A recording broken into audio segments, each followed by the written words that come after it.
Dr. Rapaport, good morning. John, good morning to you. We have to talk about social media and prescription protocols that are being propagated by kind of ad hominem anecdotes, meaning people because I watch a lot of TikTok, and because of the algorithm, and that's my thing, I know a lot of the posters, I read a lot of the comments. And one of the things that just sends me to the moon are these anti-cyclosporine posters and comments. And ultimately, someone will ask them, well, what was your dosage of cyclosporine that it wasn't working on withdrawal? And the answers are like, well, 150 milligrams, 200 milligrams a day. And therefore, it was a failure. It didn't work. And my doctor says I should be on Dupixent instead. You're right. And I get very angry, and we've discussed this. And we've discussed how to handle this on tiptoe and not blame anybody for anything, but the facts are. And you must realize, we've repeatedly said this, I am in receipt of hundreds of complaining emails every month, probably 150 a month, telling me, please help me, asking me, telling me all the medicines they've been on that didn't work, telling me of how the doctors did this and did that, a whole litany of information. So I am privy to a huge fund of knowledge. I didn't see these people, but I know their history. And I'm telling you that I have dissected it for you, and I'm going to repeat. They're being told by their doctors, I'm not sure why, but I'm suspicious of something underhanded. They're being told cyclosporine is unsafe. Unsafe. Well, that just seems to be assumed. It like comes from the woodwork that cyclosporine is unsafe. I don't get it. But this doctor went to school. Cyclosporine has been used for 40 years in dermatology, for psoriasis, for colitis, for arthritis, for blistering disease, etc. The transplant people are on a similar drug for life. Are you implying that there's a campaign of negativity that's being funded by other entities? Well, I think that the other entities are making money selling their drug. Yes. Well, but see, that's the other thing I don't get. A person who has accurately self-diagnosed as being topical steroid addicted, they go to their dermatologist, they convince them to write them a prescription for Cyclo. The Cyclo, to be conservative, is only prescribed at 150, 200 milligrams a day. The doctor willingly buys into that. They do that 6-8 weeks. It's not working. How is Dupixent the next step when Dupixent hasn't been tested for withdrawal? It's not a articulated cure for withdrawal or even a symptom mitigator. How do they make the jump from Cyclo to Dupixent when that's not its stated objective when someone's addicted to steroids? Well, John, it's even worse. I don't know. I'm suspicious from the ads on TV and what other patients are telling me that their doctors are telling them. Everybody can go on Dupixent. You can have a little rash in the crook of the arm. You can be covered from head to toe with red. I don't know what they have. But the avocation is everybody should be on Dupixent who have eczema. Well, you can have a little rash. No, you don't need to be on a big gun for a little rash. I only give cyclosporine to the basket cases who cannot live and function and are in bedridden and they can't work or go to school. I don't know who's getting Dupixent. It's a kid. There was an argument about a 3-year-old, on a group of doctors arguing about how to give and what to give and how much to give a 3-year-old. I wouldn't go near anybody under 12 with a systemic drug. I can take care of them and cure them without them. On Cyclo. No. Dupixent, they're putting them on. Yes. Yeah. Well, Would you categorize topical corticosteroids as a systematic drug? No, it's What class it's of what class? topical, but it's complicated because they throw in pills of prednisone, or they throw in a shot of Kenalog, so it gets complicated. And the amount of steroids that the body has to contend with has grown. I guess I'm asking that question because when we look at the Dupixent ads and we freeze the frame and read the things at the bottom, the people that had the success were on steroids, were on Of topical course, steroids. because they flared. So And the wonderful drug Dupixent, well, it was really good, buddy. I did flare, but my doctor said it's okay to use the steroid. I can't get off of that. It lives rent-free in my head. Yeah. They're not making the right diagnosis. This is not bad eczema. It is steroid addiction. Oh, my God. And 90% were atopic dermatitis patients who don't have it anymore. They are presenting dermatologic symptoms of addiction, not eczema. And there are 10% who have psoriasis, seborrheic dermatitis, winter itch, Grover's disease, photodermatitis, contact dermatitis, who chronically use steroids also and look exactly like the addicted eczema. You've never said it, but I see it anecdotally on social media. Some of these transformative photographs of people who were addicted, discovered your material, went through 5 years of hell, got off, and miraculously they lost their moon face. They've lost weight in some instances. Hair has started growing back. I mean, if this is a side effect of topical steroid addiction, that's a pretty heavy duty gun, right? I mean, it's subtly making that human being worse. You're right. They put on edema fluid, and they're oozing. Their vessels are pouring fluid out, wet, in edema.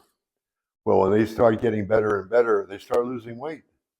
It's the fluid that they're losing. It's incredible. You're right about the hair. The women tend to lose hair. The men seemingly not. But then it comes back. When it's over, it comes back. It comes back, of course. The other person. Their mood is different. Well, their depression is. I was just going to say that they're through withdrawal, and now they're outside. They're interacting with people. They're going on walks. They're going to the beach. Of course. And their lifestyle just improves dramatically, just as a result of being not a shut-in anymore. I'm trying to recall, knowing you for so long now, who were you? How did you look at the world 6 years ago, 5 years ago? You're tough. You're strong. And I'm trying to think of how you were then versus now.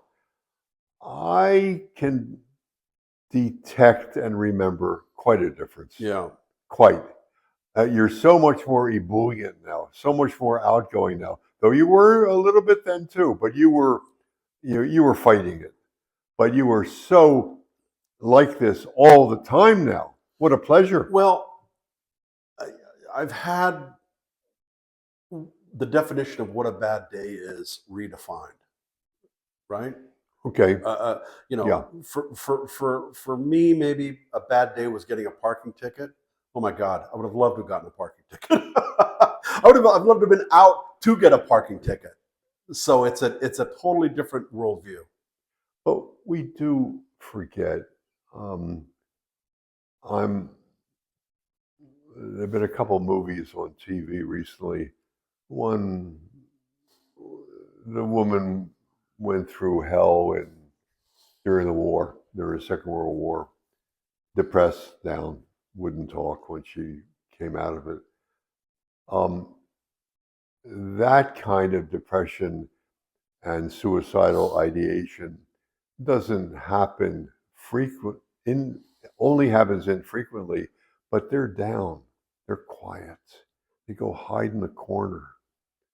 They don't want to show themselves. They don't want to show their face that has a rash, or their hand, or their arm. What a way to live. They go to a supermarket, they go for their billfold to pay, and right away, the one who's checking them out looks at their hand and they pull their hand back. Yeah. I mean, how would you like to live like that? All doctor induced.